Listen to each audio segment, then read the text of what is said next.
Dev Krishna Nama Jane.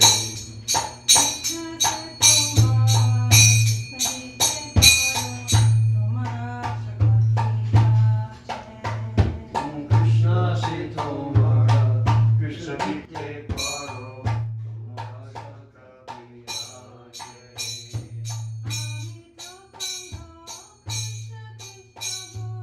Ani Chokanda, Krishna Krishna boli, Jaya Java Pache Pache. Jaya Java Pache Pache.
Subjugate the six urges, rectify the six defects, bestow the six good qualities upon this servitor. Please grant me the six kinds of saintly association. I sit at your feet aspiring to that association. The six urges are those of the speech, the mind, anger, the tongue, the belly, and the genitals. The six faults are overeating or collecting monetary funds more than required, over-endeavoring for material objectives, unnecessary talking about mundane affairs, being too attached to or too neglectful of scriptural rules and regulations, associating with worldly-minded persons, and lusting after mundane achievements.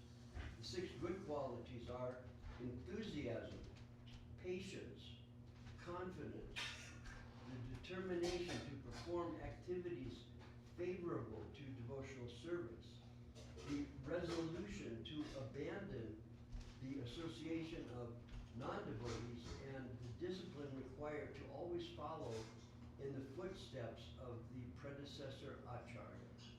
The six kinds of saintly association are offering gifts in charity, accepting charitable gifts, revealing one's mind in confidence, inquiring confidentially, accepting prasadam, and offering prasadam. Can I ask you a question? Yeah. What are the acharyas? Oh, acharyas are a line of gurus. Oh. Acharya means teacher by example. So sometimes we worship different great souls from the past because they are representative in their lives of the teachings, not necessarily directly in our line.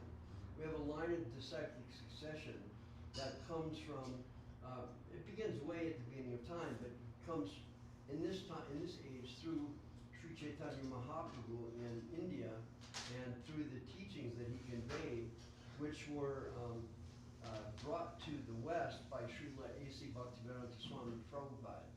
And he as an acharya, he represented to us in his life exactly what it is, at least as far as we could see, exactly what it is to be a real, genuine, surrendered devotee. So we learn from example from these great acharyas of the past.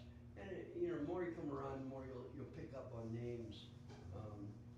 Vishwanath Chakravarti Thakur, Baladev Vidyabhushan, so many others. These are acharyas? Yeah, yeah. And each one of them has a particular nature and a particular emphasis in their preaching presentations. And so we might be drawn to one particular personality, just because it kind of fits our consciousness. So it's like that, you know. I know particularly when I first got married long ago, I prayed a lot to Bhaktivinoda Thakur to help, because he's an acharya in our line, but particularly Bhaktivinoda Thakur never took sannyas. He was always a married man, and then later he became a married person in the renounced order.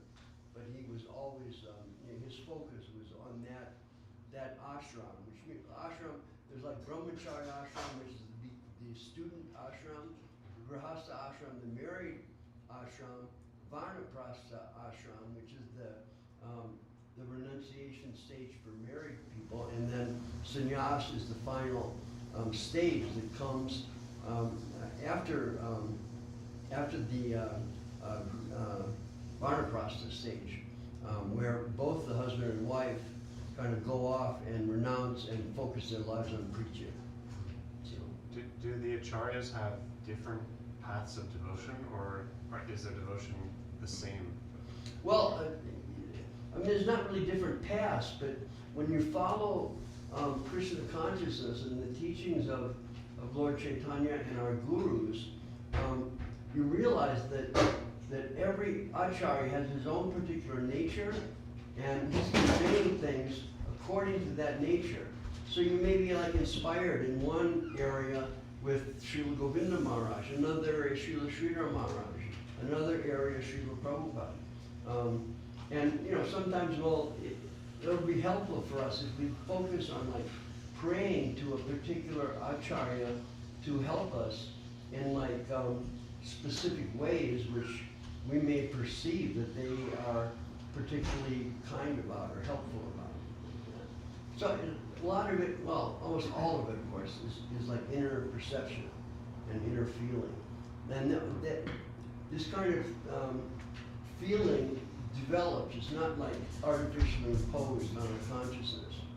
You know, you feel from within the importance of finding help from above. And that just kind of, you know, develops slowly, gradually, but over time, that this inclination or necessity to find shelter becomes like the main thing in your life. You know, it may take a whole lifetime for someone to come to that stage. It may be someone can just like walk in the door and bow down and already be like advanced beyond me or any of us.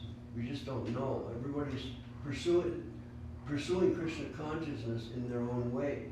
That's why, because of that idea that anyone who walks in the door may be carrying so many lifetimes of Krishna consciousness, you know, naturally we offer respects to everyone, because, you know, we don't know who's carrying Krishna consciousness. We don't know, you know, how a person can help us clearly.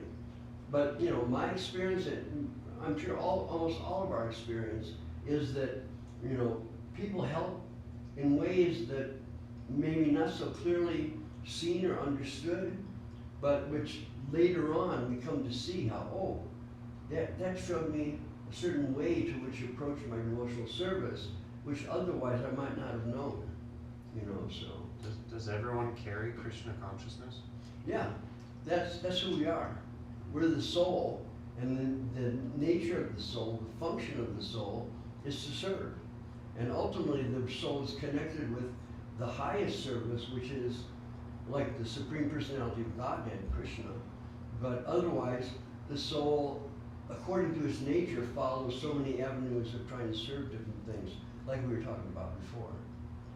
So it's a natural thing, which is why Krishna consciousness is so effective, because this natural growth that comes from within is, it's like awakens a whole aspect of our being that we otherwise are not very aware of.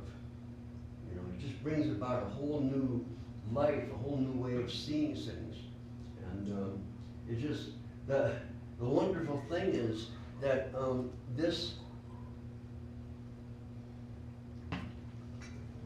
like progress in Krishna consciousness, we're told by our gurus that it goes on forever.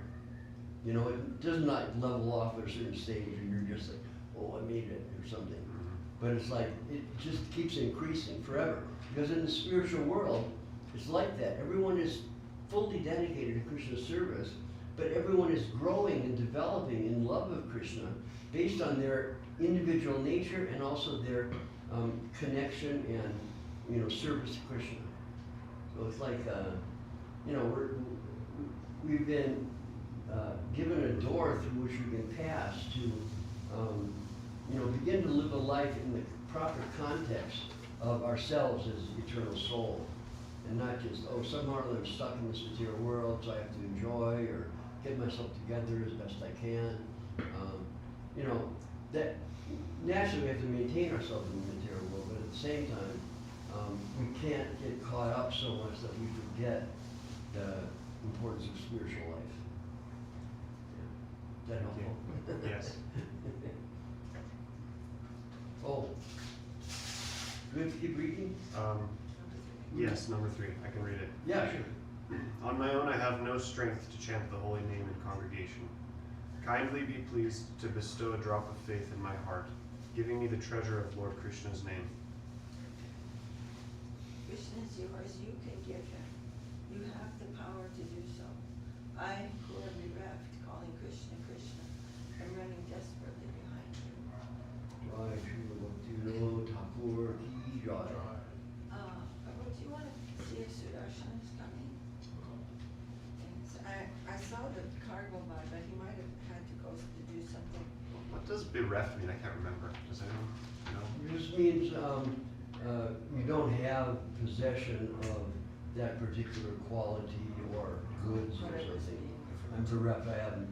I don't have it. I have nothing. Is it like deprived almost or something? Like deprived of something almost?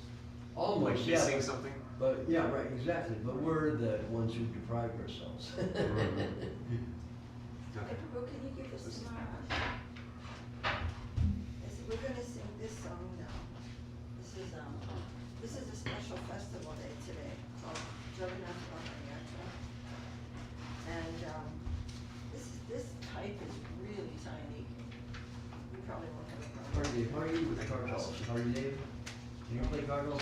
Do you have one already? This is I do. Yeah. Oh, okay. May I ask another question? Thank you. Yep. Just about, I just think it's so curious, like, who is this I who's speaking at the end? It says, Krishna is yours, you can give him, you have the power to do so. I who am bereft. And I think it means I am calling Krishna, Krishna. It says, I am running desperately behind you. Yeah. Oh, Yeah, he's the great soul who has set this down to give us indication of where we're supposed to be at. And what does he mean that he's bereft? He's missing something? Yeah, he's feeling like with Krishna consciousness is a wonderful thing that as you grow in Krishna consciousness, you simultaneously realize how far away you are. I remember when I first joined, I thought, oh, well, like in 5 years, I'll probably become a pure devotee. But, you know, after a while you realize, whoa, I got a long journey here. Mm-hmm. And, you know, in that kind of mood of humility, it helps you like remember how dependent we are on help from above. That makes sense.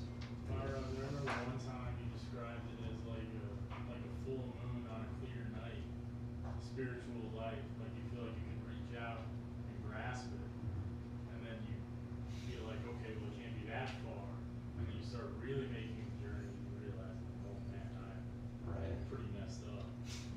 Right. Right. So it reminds me of the puddle that you spoke of, right? Jai Dave, where you felt like, I think you said when you came here, you Yeah. felt like it was a puddle that you're stepping into, but then it just kept going and going, and you're like sinking into it. Yeah. That's cool. I got this. Right. Better you. than assuming externally. Luckily, we can breathe in the midst of the puddle. Yeah, Yeah. but it's a sweet feeling to realize how dependent we are on the Lord.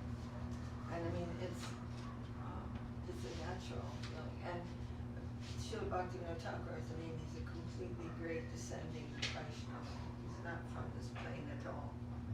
But he, even in the fullest blooming love of Godhead, one is still feeling this humility of I'm separated from you by my disqualification, but it's a very sweet feeling. It's actually closer than feeling close. Really? Yes, it's called union and separation. Huh. It's a very big subject. Yeah, it seems it's strange because it seems like it'd be better to be close, you know, to be like fully aware, whatever, to be It is fully realized. it is closer than apparent closeness. So it's called union and separation. Hmm. So there's never a feeling like, okay, got love of God, Right. you know, check mark. that. Yeah. But it's always, no, I don't have this, I don't. It's the hankering to give more. It's a hankering to be more, have more devotion. Because having is a dead thing. Right. It's just, you're stopped. It's, stagnant. But that feeling of eternal hankering for the Lord is always increasing in his wonder, and the devotee is always hankering more to give. I don't have enough to give. Even if I sacrifice my entire existence, it's nothing to your sweetness, your wonderfulness. And there's this just constant hankering. We're hearing about this feeling that comes with absolute pure devotion. It's a very living, dynamic thing. Used to think about heaven and be like, what do you do there? Sit there, be holy. Enjoy your food or something. Yeah, and the Lord's just there. Eat Okay, more what's up? grapes. Yeah, right. I'd like more grapes. Yeah. Dance on the clouds. Yeah, it's like, it doesn't have that conception at all of the Right. separation, which is Right. always, and we hear it expressed in these heartfelt prayers. Mm. So this prayer here is Jagannath Astakam. So this is a very special day on our calendar where the Lord in particular form and mood comes out from the temple and is so the Lord is reciprocating with everyone. I mean, with every pure heart. It's not like everyone has a pure heart. Everyone is potentially a devotee. That's the nature of the soul. But every pure-hearted devotee has a particular relationship with the Lord. And some like to see him as ultimately the personality of Godhead. And others don't care if he's the personality of Godhead at all. They have a much more intimate kind of feeling of love for him that has no feeling of like, because you're God, is more intimate. And the relationship is given a comparison to like a king or maybe a high court judge or some guy in a very, high position in society. He's, like you say, the king, the criminals are completely afraid of him. the citizens who are contributing, they are taking him as their shelter, right? And then he's got friends who's like, beating him at golf or whatever. And then he comes home and his wife is saying, what are you doing? Why are you eating that? You Right. know it's not good for you. Chastising him. Yeah. And then the little child just takes him by the finger and drags him helplessly all over the house. Yeah. So there are kind of different relationships with God. And so when the Lord ultimately, his highest, his real, like who he is at home, is in Vrindavan, where there are so many intimate relationships. These are all intimate, like being chastised, or so many different rasas or different relationships. But he also is showing, reciprocating with those who see him as the Supreme Lord, as the all-powerful, the all-opulent, the all-knowing. And he is all that. But it's not that That's not all he great. is. It's not that great for him. This is his job. This is like his duty. He is all these things. But at home, nobody cares. You wanna play? Nobody cares if he's the I need to Supreme attend the Lord. call. Huh? I need to attend the call. Oh. So this festival today is such a wonderful festival because the Lord is coming out as the Lord. But his journey is a heartfelt journey to the plane of the most intimate service. And this is called Jagannath Rath Yatra, and it's very, very profound festival. And it's very famous in India. I mean, actually millions and millions of people attend. You can look it up online. It's annual, it's an annual thing? Yeah. In the And summer always? It's always this is the It's date, this the day. lunar date. Oh, okay. Yeah, the lunar date, so it changes. So it moves on our calendar. Yeah, so we always have to. But, So that means it moves all the way throughout the year if it's lunar, or does it stay in kind of a certain well, no, 3-month period? it's always kind of around the same time Is in it? the solar Okay. calendar, I but see. astrologically, we adjust everything. So, but yeah, it's always, it's a bit early this year, it's usually in July. Mhm. And maybe mid-July even, but this, there's always these adjustments. But, so it is today. And What's the name of? Jagannath Rath Yatra, you can look it up online, but, what Mahaprabhu came to really reveal about this Jagannath Rath Yatra and the very, very profound internal meaning and mood of it, that's kind of lost to the general populace who are following the cart for religious purposes, because one who follows the cart becomes liberated from this world and all those kinds of things. But Mahaprabhu revealed the very, very most internal truth of divinity. So this is a really, really beautiful song, and we only sing this on this day. It's a really beautiful song, so I'm going to go and get my glasses. You need to wait for Siddhartha? Is he coming? Oh, is he on his way? With Ryan Gunn as well, yeah. Oh, okay, yeah, let's wait. that sounds Let's good. definitely wait. We can, We have to use the bathrooms over here. yeah. Will, I guess many people will be singing this song too in particular on this day? Or is it just one I that? don't know that- how widely known this Oh, song okay. is. I actually don't know. But this song pertains to this holy day, right? Yeah, yeah.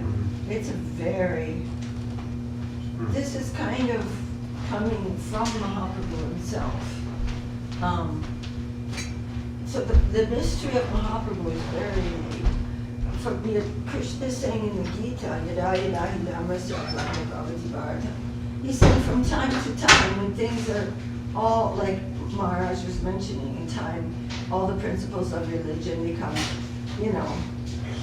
messed up. Mhm. We know how that works. And, then I come and I reestablish the principles, I get rid of all the really demoniac, super That's in the selfish Gita, I think, influences. isn't it? I think, Exactly, rather. exactly. So there are different kinds of incarnations. There are the Yuga avatar incarnations. There are the Yuga avatars, the Guna avatars, the Manvantara avatars, the Leela avatars. But the incarnation for this age, which began 5,000 years ago, is always Sri Chaitanya Mahaprabhu. He always comes and gives the Hare Krishna Maha Mantra as the sacrifice of the age. Always. Every time the age comes around in this gargantuan cosmic cycle of time, which is 4 different ages, and they come around and around. Forever, right? Yeah, within this plane, within this plane. So in every Kali Yuga, Mahaprabhu comes as the Yuga avatar, but once in every day of Brahma, which is trillions and trillions and trillions of years, he comes in the mood of imbuing the Hare Krishna Maha Mantra with this very, very deep, profound possibility of connection with that plane where Krishna is at home. That is generally not available. That isn't, just like how many of us are going to go and visit the king in his own house and just sit around and like, talk, like that's a very gross example.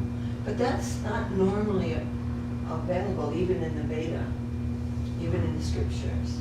But it is there, and he is distributing that and giving that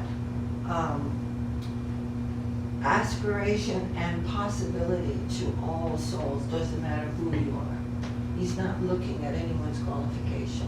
Whereas in religious advancement, there is very much who you are and what is your qualification. So this is the highest mercy given to the most unqualified, even those who are not necessarily looking for it. So this is a very wonderful thing, and this is given in the scriptures, but it's super rare, this opportunity. Very rare. I have a question. Yes, sir.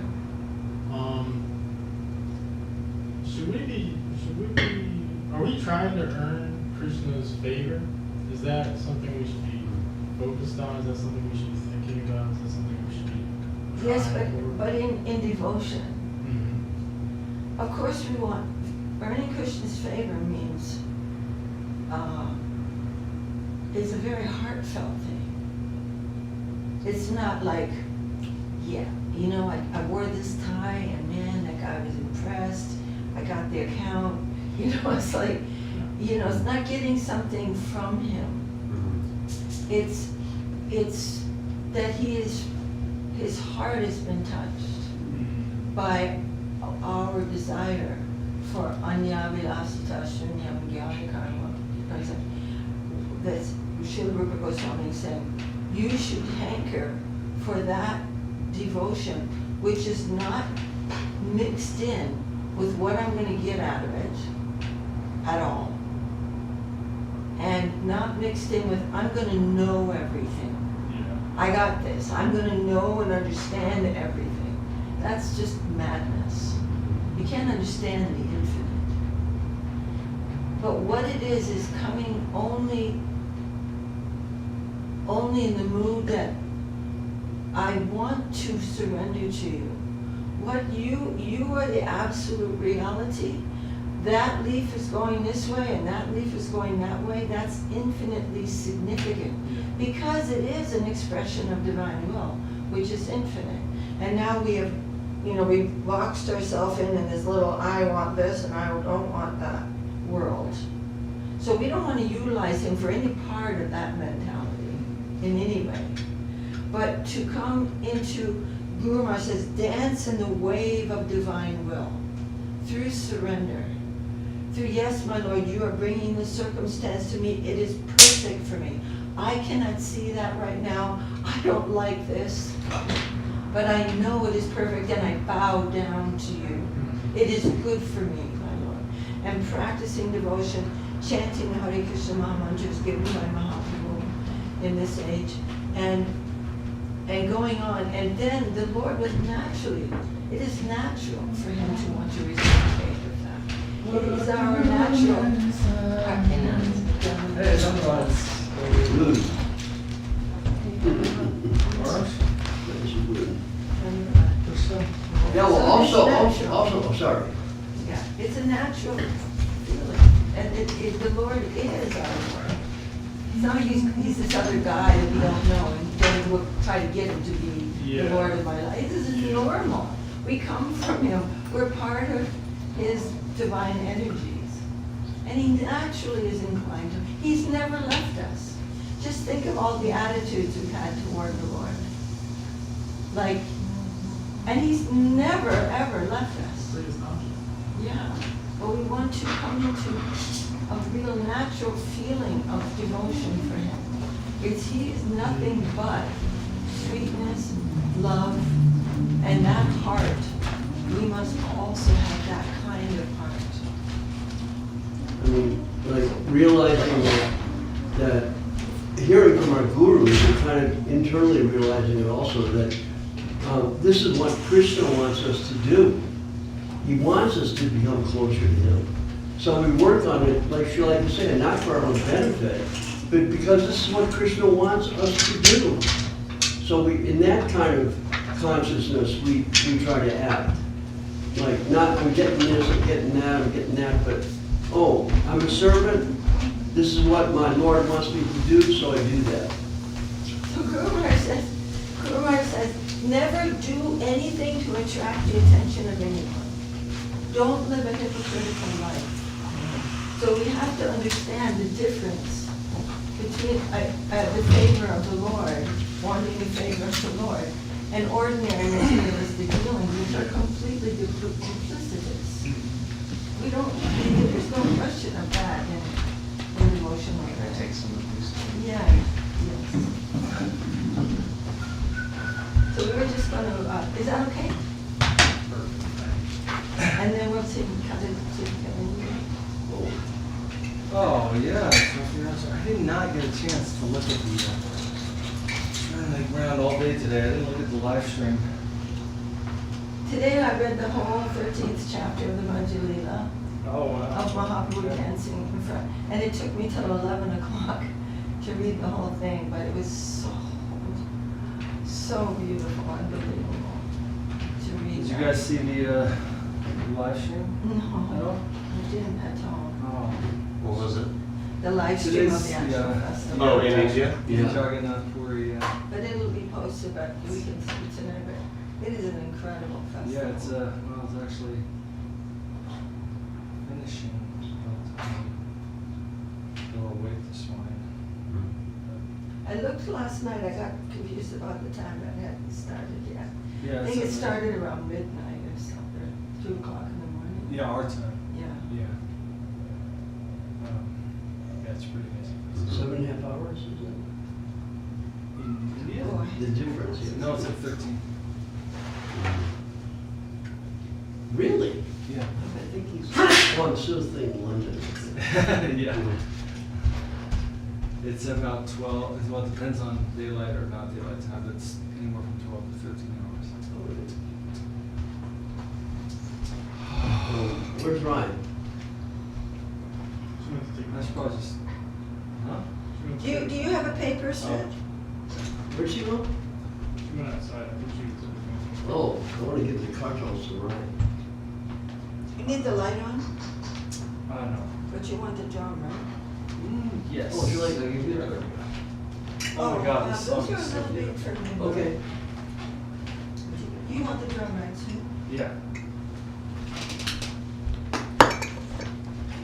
I've never attended Rath Yatra in India, but at some point I would like to. I'd like to go next year, Apparently let's it's start like making a plan. Unbelievably hot in July.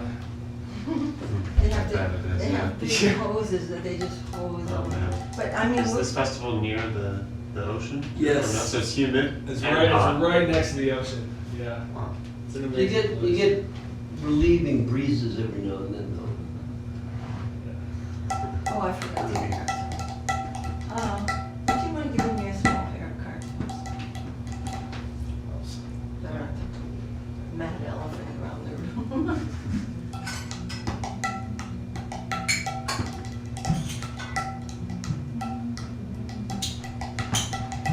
Thank you, sir.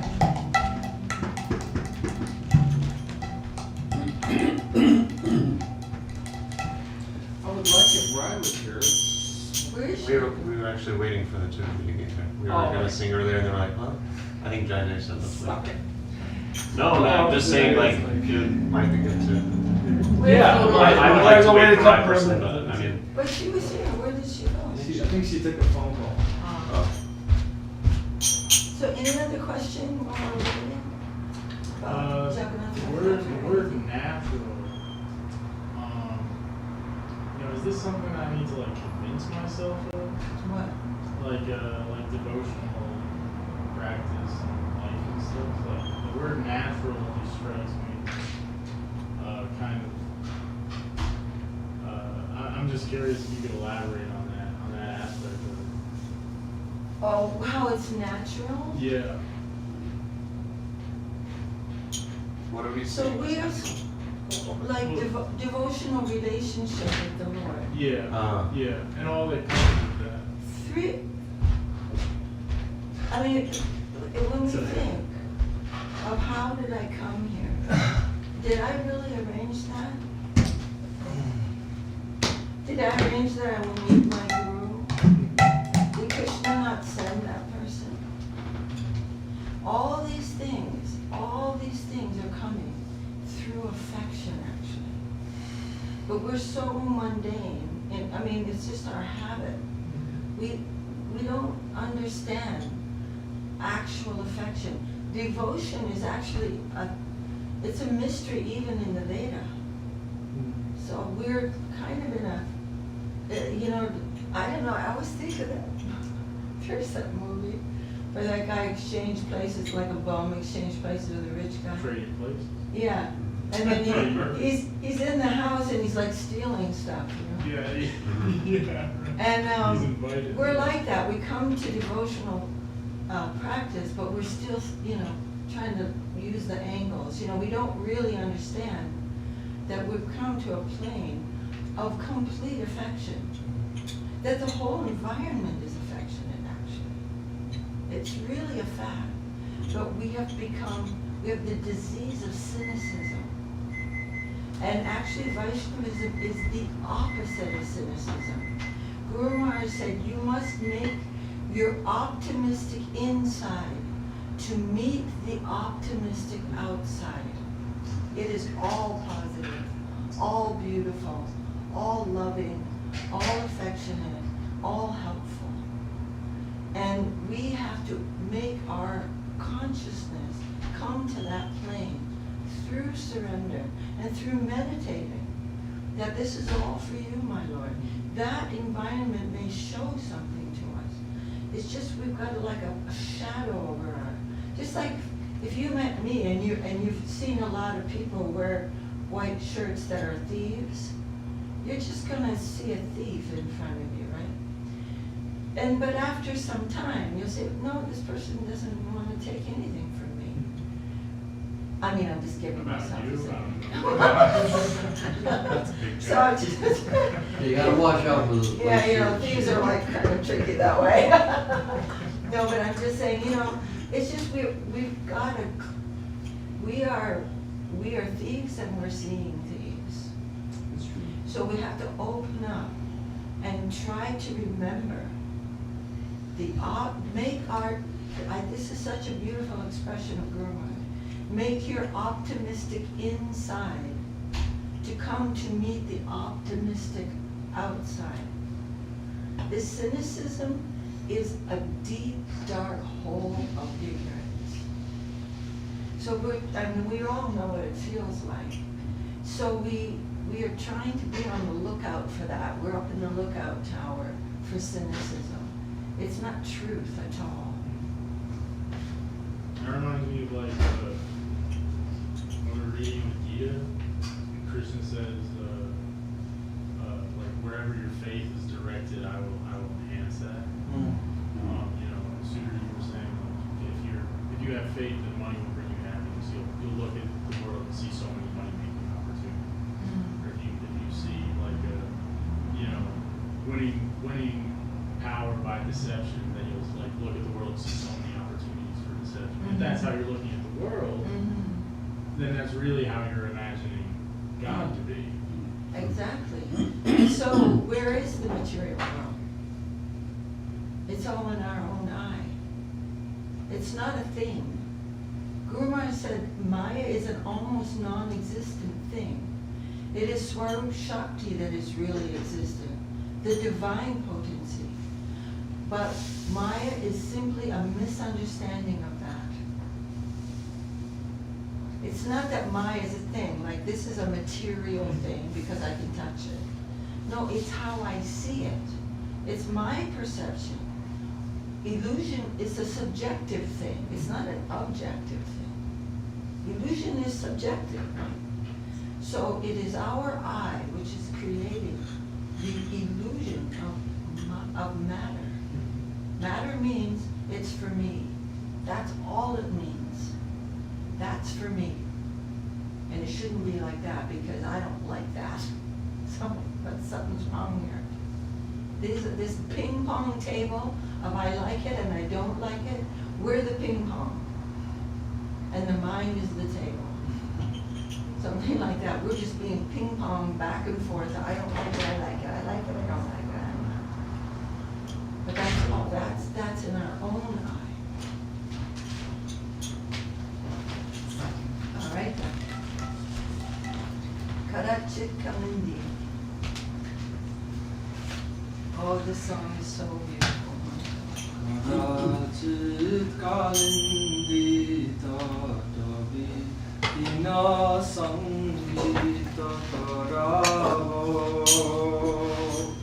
Karachit kalindi tatavi dina sangita karavo.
maybe it's really small. I don't see it. What, do you guys have a different Yeah, you can, one? you can just Did we use. sing the last part? The one that's numbered 9? It's like the blessing of the It's like a song. blessing Oh, of the okay. song, but you can kind of chant it. We can all chant it together. It's like Jagannathastakam punyam yapate prayata shuchi sarva papa vishuddhatma vishnulokam sagachati. Okay. Okay, Sometimes in great happiness, Lord Jagannath with his flute makes a loud concert in the groves of the banks of the Jamuna. He is like a bumblebee who tastes the beautiful lotus-like faces of the cowherd damsels of Braja. And his lotus feet are worshipped by great personalities such as Lakshmi, Shiva, Brahma, Indra, and Ganesh. May that Jagannath Swami be the object of my vision. Go ahead, number 2. In his left hand, Lord Jagannath holds a flute. On his head, he wears the feathers of peacocks, and on his hips, he wears fine yellow silken cloth. Out of the corners of his eyes, he bestows sidelong glances upon his loving devotees, and he always reveals himself through his pastimes in his divine abode of Vrindavan. Yeah, that's right. May that Jagannath Swami be the object of my vision. Jai, wonderful. Oh, I'll have to use this one, sorry. Number 3. Residing on the shore of the great ocean, with a large palace situated upon the crest of a brilliant golden Nilachal hill, along with his powerful brother Balabhadra, and in the middle of them his sister Subhadra, Lord Jagannath bestows the opportunity for devotional service upon all godly souls. May that Jagannath Swami be the object of my vision. Lord Jagannatha is an ocean of mercy and as beautiful as a row of blackish rain clouds. He is the storehouse of bliss for Lakshmi and Saraswati, and his face resembles a spotless, full-blown lotus. The best of demigods and sages worship him, and the Upanishads sing his glories. May that Jagannatha Swami be the object of my vision.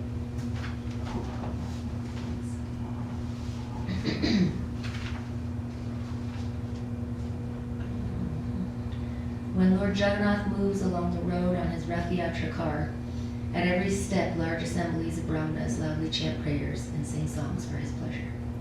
Hearing their hymns, Lord Jagannath becomes very favorably disposed towards them. He is the ocean of mercy and the true friend of all the worlds. May that Jagannath Swami, along with his consort Lakshmi, who is born from the ocean of nectar, be the object of my vision. He is the ornament of the head of Lord Brahma, and his eyes are like the full-blown petals of the lotus. He resides on the Nilachal hill, and his lotus feet are placed on the heads of Anantadev. Lord Jagannath is overwhelmed by the mellows of love, and he becomes joyful in the embracing of the body of Srimati Radharani, which is a cool pond. May that Jagannath Swami be the object of my vision. I think this is my favorite verse, this one. I do not pray for a kingdom, nor do I pray for gold, rubies, or wealth. I do not ask for a beautiful wife as desired by all men. I simply pray that Jagannath Swami, whose glories Lord Shiva always sings, may be the constant object of my life.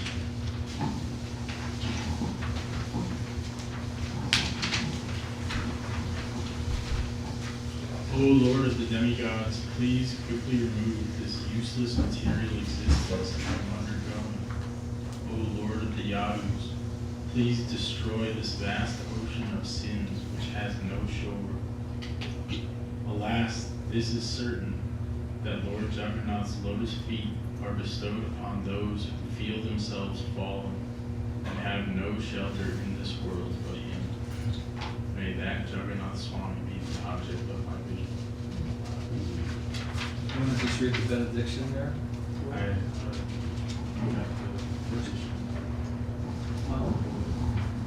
And there's a Oh, typo. we chanted at the end. There's a typo.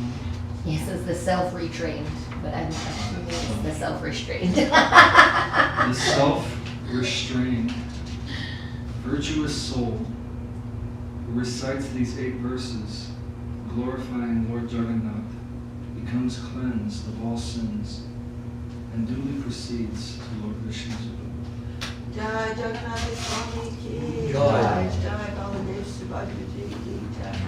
Jai Shri Jagannath Bhattacharya Mahamahotsa ki Jai. Jai Mahaprabhu danced us under the cart in ways that were completely inconceivable.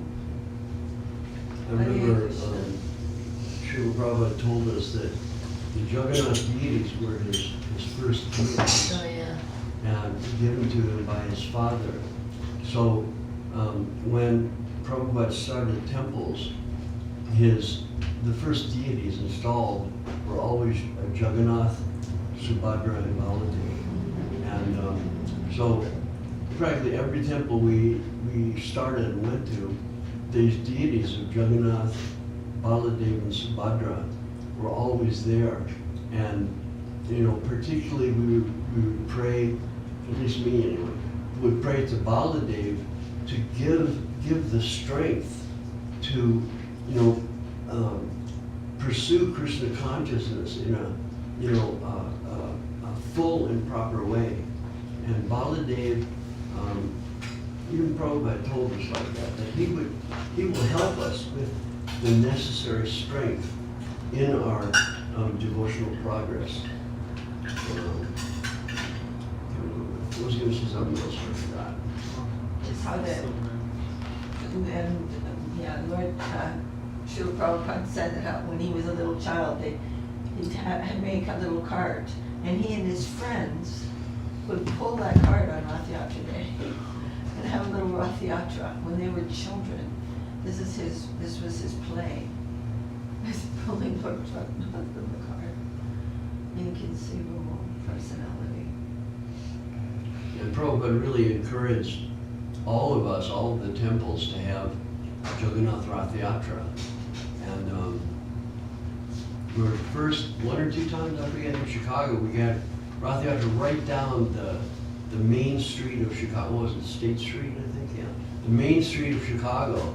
And there was just all these people who were along the sides were just like, they're going to work, they're going to lunch, and they look up and there's this gigantic Rath Yatra car.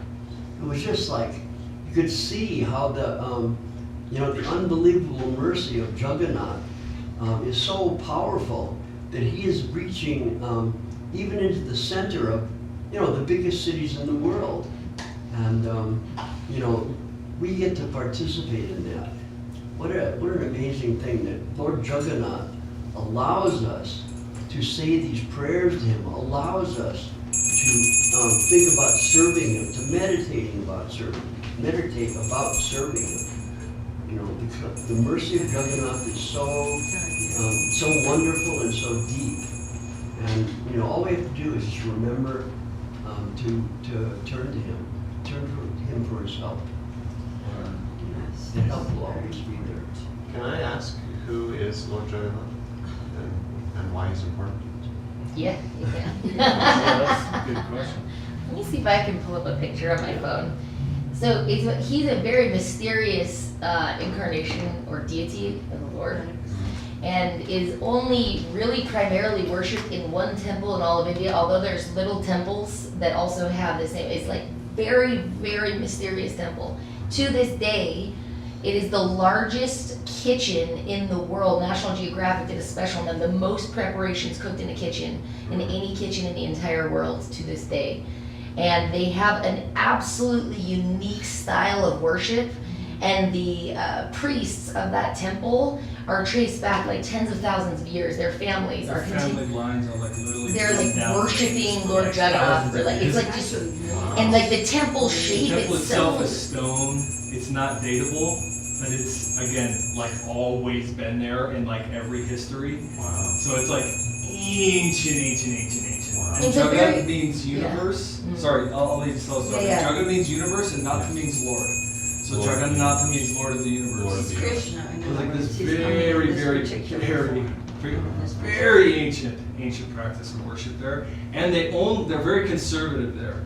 They only cook with plants that are native to India. Yep, the prashadam. Which are actually rare now, so like cauliflowers, potatoes, all kinds of stuff that we like. they Chili. eat when you There's go to no India. chili. Chili is not native to India. So all It's like the no tomato either. prasadam that comes from that temple is extremely unique because it's only like the actual plants that through time have grown in that particular area. Yeah, Westerners are not allowed in that temple. There's a very strict set of rules. There's a massive compound. When we have a temple in Jagannath Puri, that's the name of the city, is after the Jagannath temple. It's called Jagannath Puri, and it's on the coast of Bengal. Orissa. Bay of Bengal. Bay of Bengal, Yeah. Orissa's the state. And so it's on the ocean. Uh-huh. And when we also have like our particular mot just means temple, but we have a temple also in that city. And we would go on these pilgrimages where we would circumambulate the entire temple compound, right? Because we can't go inside. Wow. And it's an absolutely, you can Google pictures of it. It's a very, very like stunning architecture that it's really like astonishing. There's a huge chakra. It's on the very top of the temple with a massive flag that you can see from quite a distance. And it's known all over India for actually being unusual. That's the thing that's unusual about Lord Jagannath. And then the actual form of Lord Jagannath, he looks kind of abstract. Like you'll see like a deity's like human-like form, right? Like there's hands, and Lord Jagannath is abstract. He doesn't actually have like what you can see as hands, and his eyes are these huge eyes. So once a year, there's a pastime, which is today, that they're kind of celebrating, and it is actually, I believe, it's still the largest parade in the entire world. It's popular by millions of people.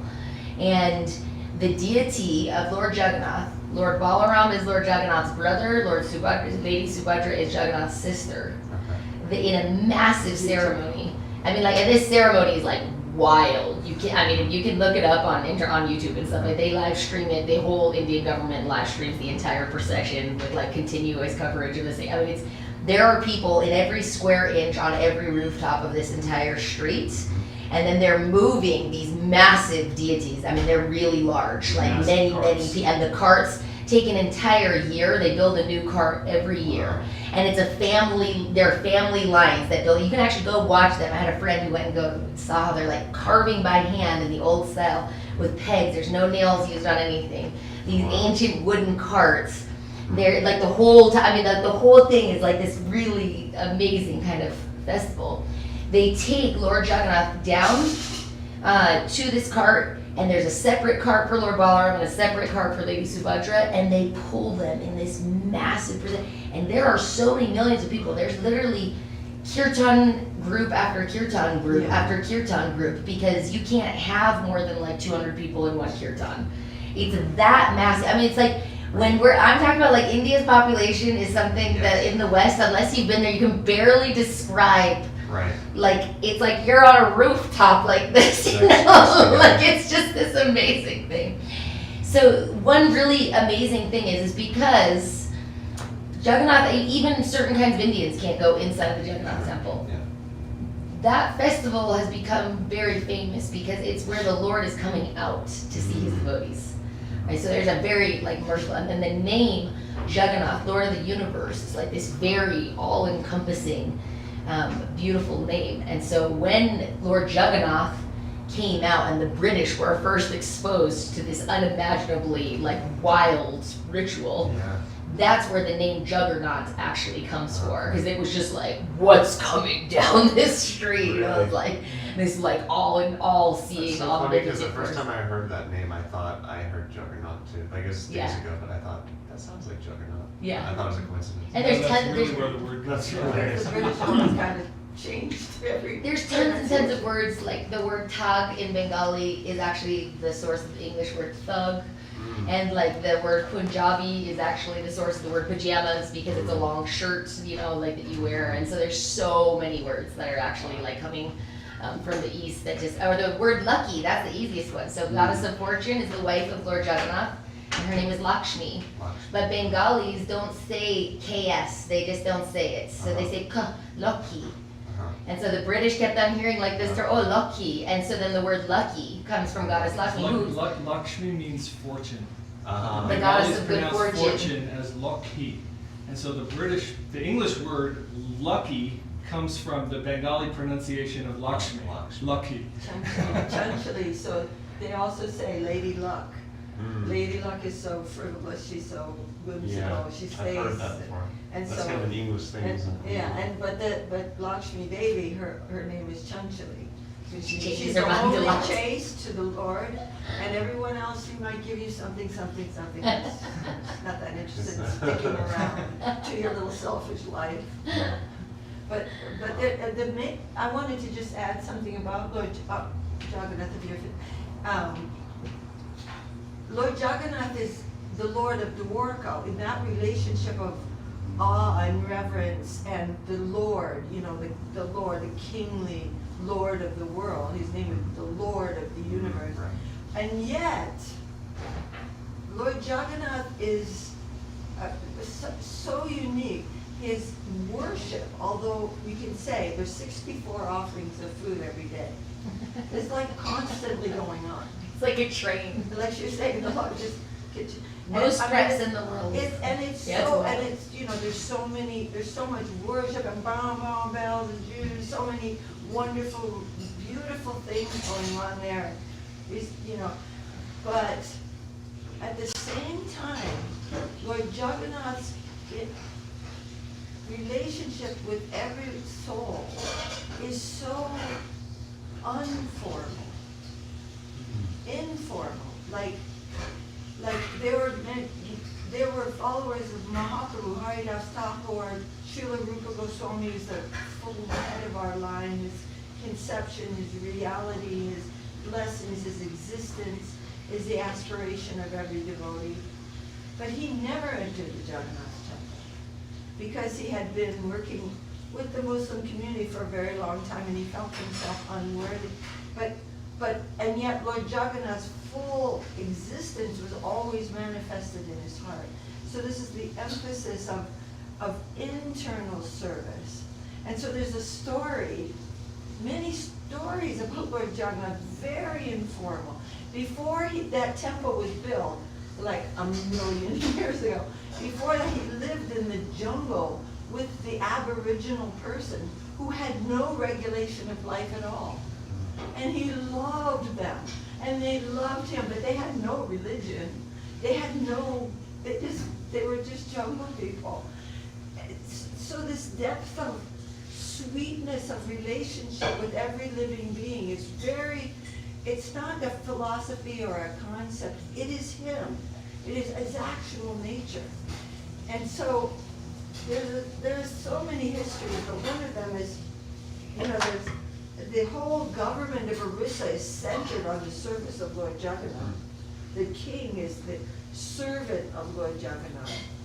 And so one day the pujari, the priest, came in early in the morning, and there's some khichdi, there's some dal and rice on the corner of the mouth of Lord Jagannath, the deity. And he's like, down, some foolish person has broken into put some food on Lord Jagannath's mouth. This is terrible. The king is sending out all the, and so then this pujari got a dream, got a revelation. Lord Jagannath saying, no, don't worry. It's nothing bad happened. I have one of the devotees in the city is a very well-known prostitute. And she's fully devoted to me. And so in the morning, she is cooking some khichdi while she's brushing her teeth, getting ready for her job.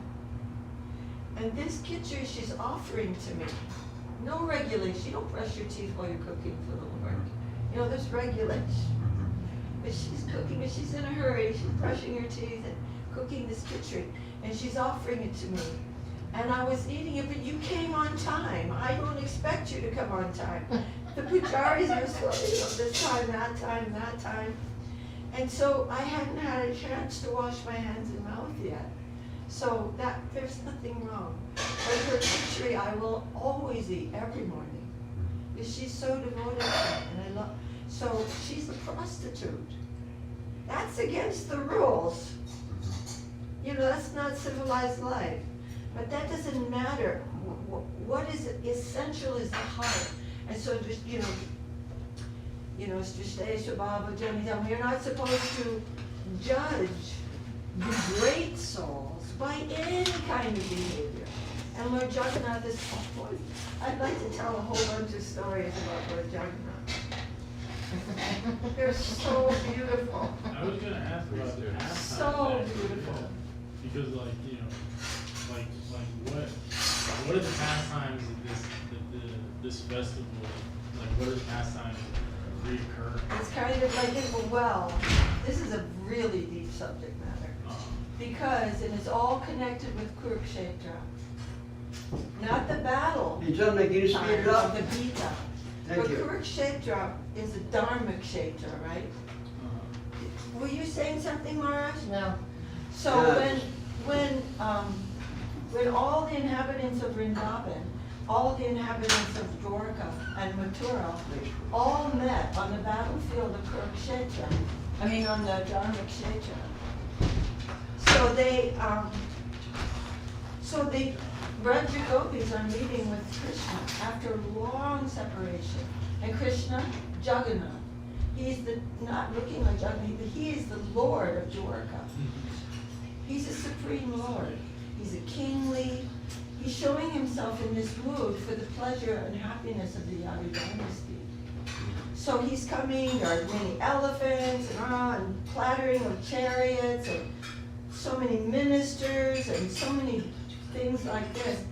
So Srimati Radharani is saying, I am that same, and Mahaprabhu singing this song in front of Jagannath. I am that same Radha. You are that same Krishna.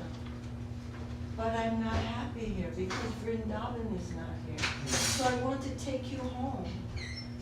And that Krishna assured her, I come every day and I'm with you in my form of separation. And you must believe this. When you are remembering me and feeling my presence in separation, you must believe it. I'm there. And Krishna is saying this in Gita also.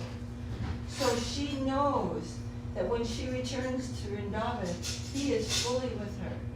And that desire of Jagannath to return to Vrindavan, Mahaprabhu is bringing him to Vrindavan, which is the Gundicha temple, is Vrindavan non-different. So this is the festival of Lord Jagannath, who's hankering always in Vrindavan. And so he's looking here, and he's looking here, and he's seeing all these beautiful flower gardens, and he's looking at seeing Vrindavan along the route, and going to the Gundicha in the temple of the heart of Radharani. And his highest form, the original form of the Lord, is living in that mandir of Radharani's heart. And he wants again to be playing in that mood. These are super high things, but this is the deep and wondrous significance of Rath Yatra. This is real. This is real time, divine pastimes of God. He can show himself anywhere and everywhere to any soul. And we must open our eyes and see divinity around us, see reality, see Leela. To see the material world, this is incorrect. It is illusion, it's not truth. And so Lord Jagannath's pastimes are so singular. The Lord is showing himself in such an extraordinary, wonderful mood. It's so sweet, we can't believe it. One time, Lord Jagannath appeared to his devotee whose name was Madhava. He's an old man. And Lord Jagannath comes to him. He just comes to him. We don't see his legs. He certainly has them. And he comes to him and says, Madhava, wake up. I want to steal jackfruit. Lord, he's the Lord of the universe. He wants to steal something. And Madhava says, my Lord, we might get caught. That you shouldn't do that. He said, no, it'll be fine. It'll be fine. Let's go. So they go into one of the pandas' houses in their yard. The priest. His servant, the panda. And Lord Jagannath climbs up the tree and he's throwing these big jackfruits down to Madhava. It's this old man. But he's like fully devoted to the Lord. And the Lord is throwing these jackfruits down, but they're hitting the ground and making this big noise, right? In the meantime, Lord Jagannath took off his ucharya, his shawl, and hung it in the tree. This pastime is so gorgeous. And then the panda comes out and he sees Madhava, who's considered a saintly person. He's very devoted to the Lord. He's very beautiful in character. Madhava's a man? Madhava, yeah. He's a devotee. He's an old guy. He's an old. And he's always begging, you know, and he's just a very humble, fully devoted soul. And when Lord Jagannath hears the panda coming up, he jumps out of the tree and takes off. The Lord is running away from the panda. Uh-oh. And Madhava is standing there with the jackfruit. And the panda, oh, you're always presenting yourself as a saintly person. You're nothing but a thief. I'm going to call the police. The guard is going to come and they're going to take care. No. This was Lord Jagannath's idea. Look, he left his ucharya in the tree. He's the one who, oh, you think I was born yesterday? First of all, you steal the ucharya of Jagannath. And then, so they take him away, they beat him, put him in jail. And then Lord Jagannath gives the pujari another, like a dream, he's appearing to him. He's saying, bring some ointment. I'm feeling some pain. This is the pastime of the Lord. Oh, what happened? He said, they took my devotee Madhava and beat him, but I took that beating on my own body. He said, so bring some ointment. And then news spread. And Madhava became instantly famous, and he took off. Couldn't tolerate it. Just ran to Vrindavan. And he's just living there, begging something, you know, and chanting the holy name, remembering Lord Jagannath, remembering him, pastime going on in his heart, exchange of love with Jagannath in separation. And then he used to get a little money, he'd buy some really cheap thing called fried gram, which means like fried chickpeas, very cheap to buy. And then he would offer them to the deity of Bindu Madhava.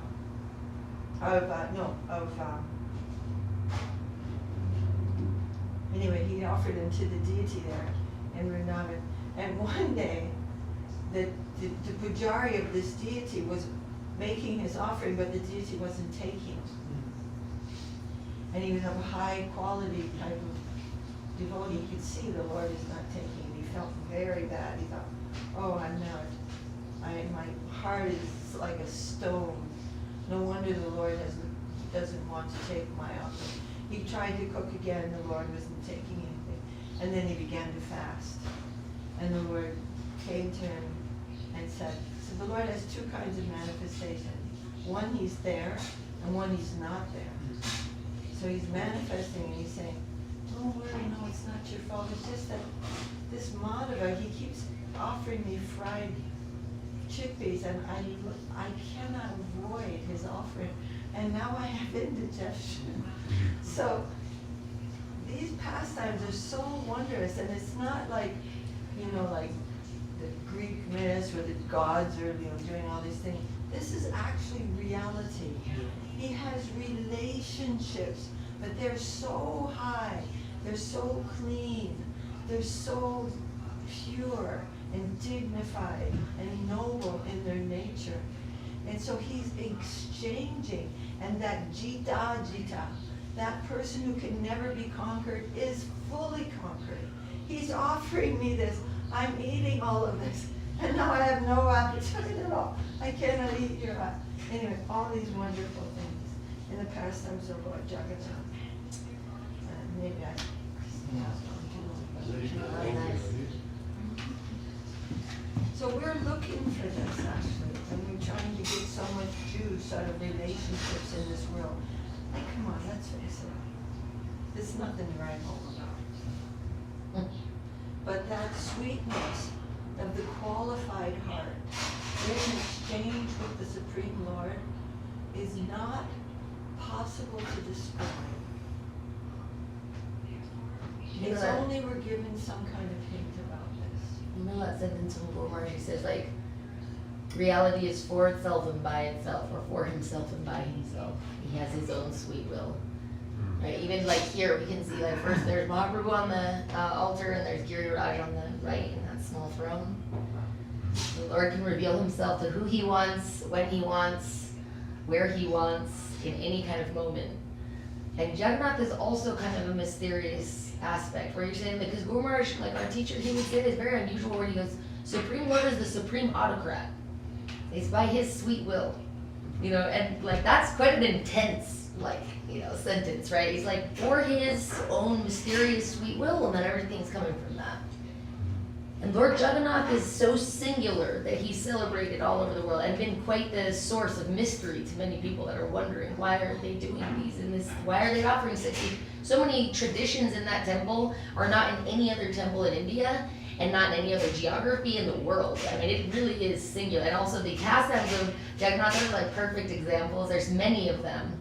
And they're all like kind of disarming and charming, you can say. That there's some flavor that comes out in them that's just quite unusual, right? Like, you know, like, why is the Supreme Lord wanting to go steal things with this? You know, like it's something like very, like heart, like gripping. And there is something unusual, you can say, actually, about this idea of, you know, they say like there's these three kind of visions of God, the Trinity, you could say, from the East is Brahman, Paramatma, and Bhagavan. And Brahman is bigger than the biggest, right? This idea that there's like, you know, like maybe in native cosmology, you could say like the one who moves through all things, you know, like this, like there's an energy. And we don't really, like there's a thing, if you're kind of on the theistic path, it's like, okay, sure. And Paramatma is this it's the indwelling witness. And there's this, it's the smallest of the small. And the Lord is indwelling within all living beings as the witness. So they're saying Brahman, Paramatma. And then Bhagavan is the final like word that's used. And Bhagavan means like the word that's used in English from Srila Bhaktisiddhanta that's very nice is the supreme personality, or who's in human-like form, you could say. And so what's funny is, for whatever reason in our minds, Brahman, it's like, yeah, bigger than the biggest, he's the infinite, cause of all causes, no problem. Paramatma, smaller than the smallest, no problem. And this idea of like this human-like form of the Lord is just like, who, what, how? And what's really interesting when they start going, oh, the supreme autocrat, it goes, where's the restriction on that situation coming from of what God can or cannot reveal himself as? It's coming from us, right? We're the ones with the finite mental system that can't accommodate all the spectrums of possibility.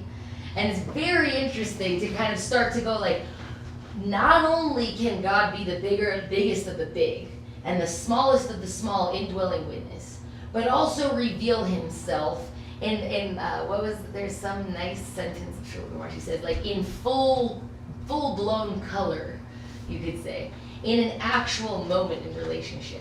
And that was the first time I heard that the restriction is coming from our side. For some reason, although it's an intense sentence, I felt quite satisfied. Because now we're starting to realize that we're seeing the world through some kind of small filter, and then like imposing that filter on what the infinite can do, which is already like such a fundamental problem, because the whole idea of the infinite is that it's so vast that like when we run to the edges of our consciousness, we're still falling like desperately short. And so this idea of the Lord coming in these different mysterious forms, right? This, even the word avatar is quite an unusual word, right? Now it's like common thanks to video games, right? Where we become something else in another world and, you know, hopefully dominate that world or whatever it is. But then you're going like, not only is that this idea that the Lord will come in these different kinds of forms, and it just like the whole spectrum of possibilities expands in such an exponential manner. And I think sometimes, honestly, that's like, it's so exponential that like Western philosophy shies from it. Because if you add reincarnation, and if you add some kind of avatar, like all of the like previous rules are disrupted, the timelines are disrupted, like everything's going through so many changes. Like the very paradigm of this civilized, I mean, it's such a strange time to be alive. You know, like, you don't have to go super far. There's paranormal experiences that happen on every block. But somehow or other, there's like a wave that's washed over people of like, there's nothing supernatural.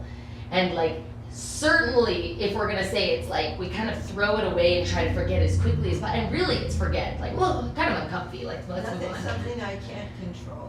Yeah, and it's so like permeating. I mean, it's like It's not the first time that wave is washed over. no. That's the thing is like this is a pattern that has like happened so many times. That's like why that very awesome verse that we just read on Wednesday, which is like everything gets lost, and I myself come, and I resurrect them, and I remind them of the, like Christian's even saying in chapter 3, right? Like, I don't need to do anything, and I'm super busy, like, you know, because I have to give an example, and everyone else is gonna fall apart and become forgetful.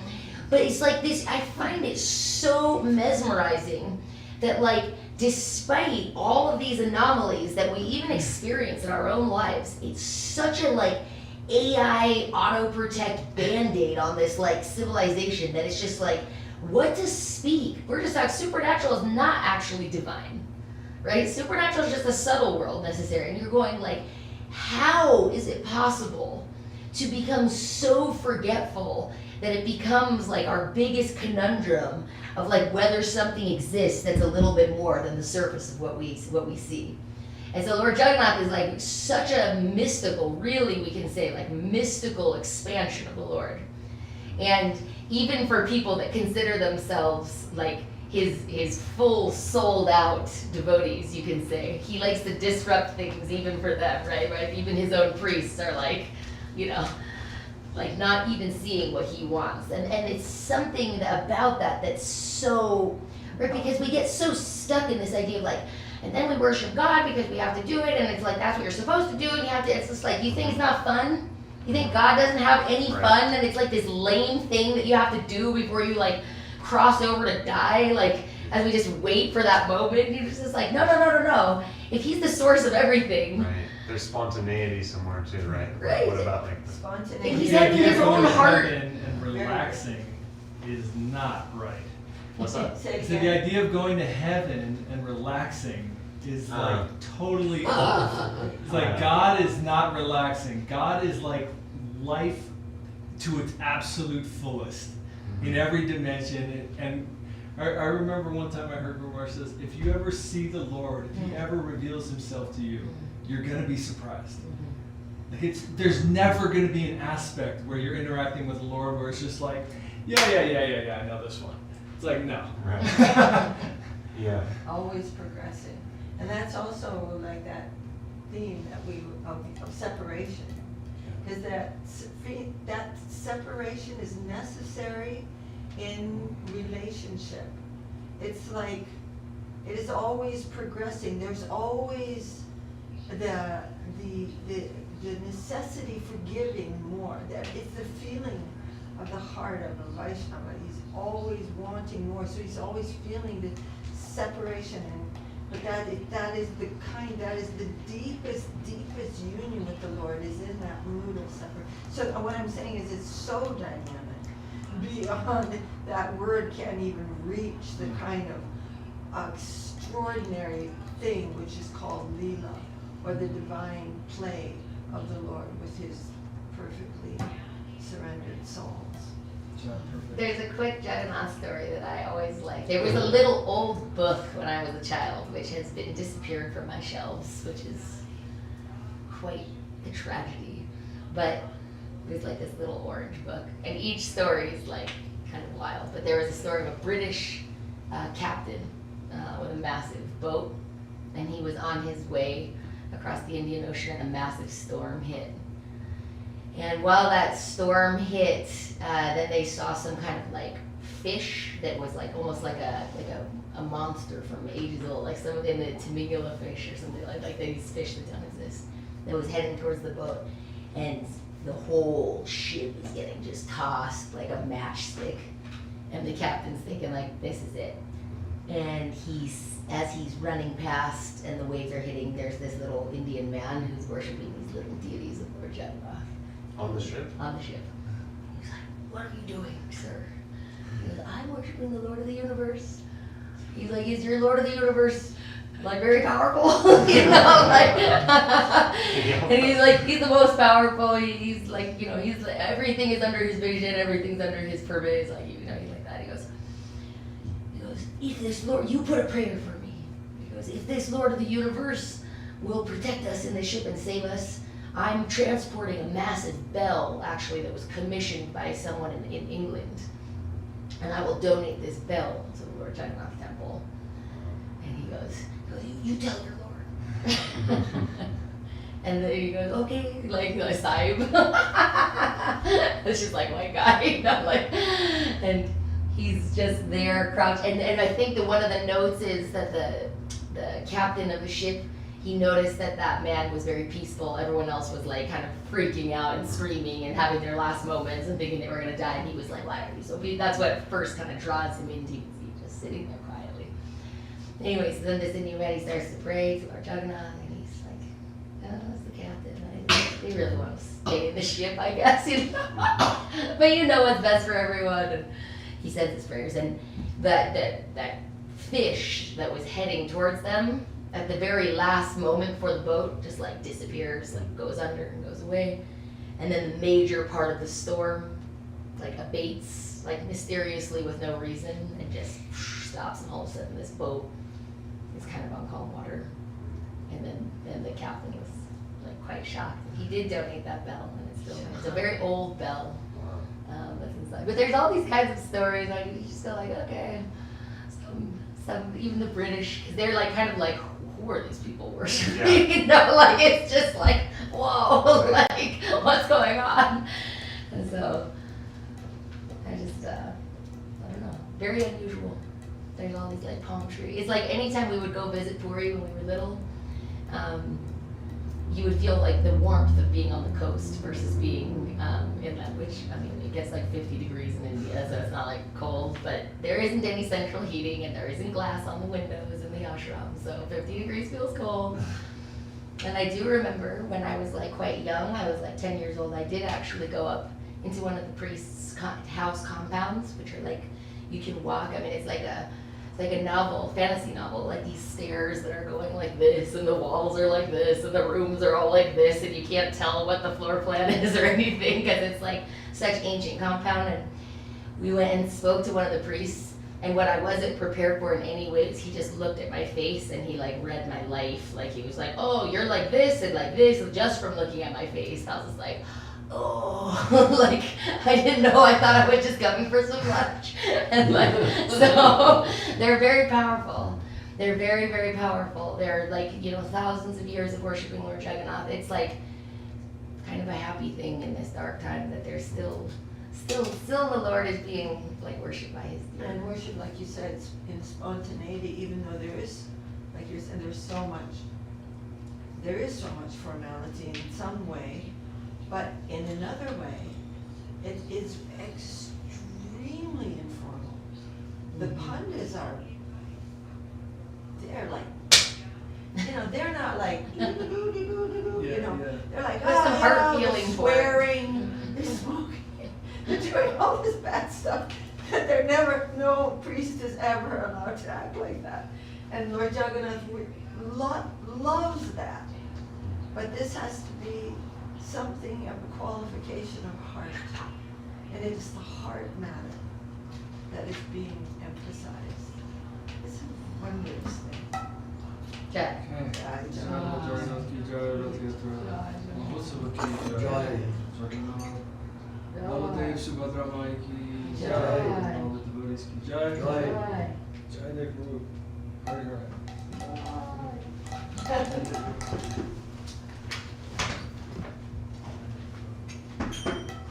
So that's page 66.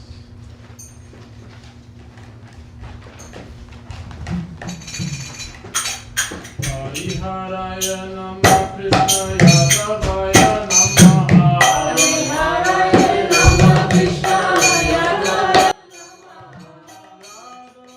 Madhvaya Keshavaya Namaha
speaking up.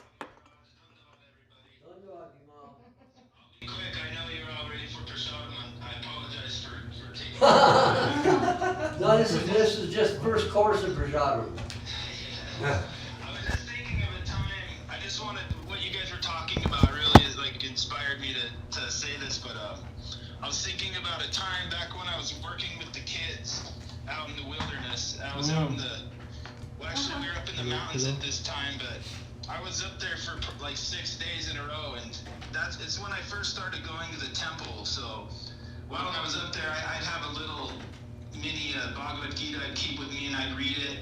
And sometimes I would chant. The kids would like it when I chant at night, because it was a way I was just feeling some the temple, you know. And I just remember like really just missing the temple, missing the devotees, and then. So the last day, we you know, the last morning we get ready, we start packing up, and then a new crew comes in to replace us.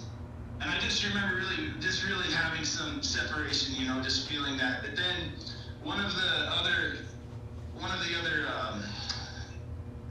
leaders, whatever, they came in, and they were wearing a Jagannath shirt. They had Jagannath on their t-shirt. Judge.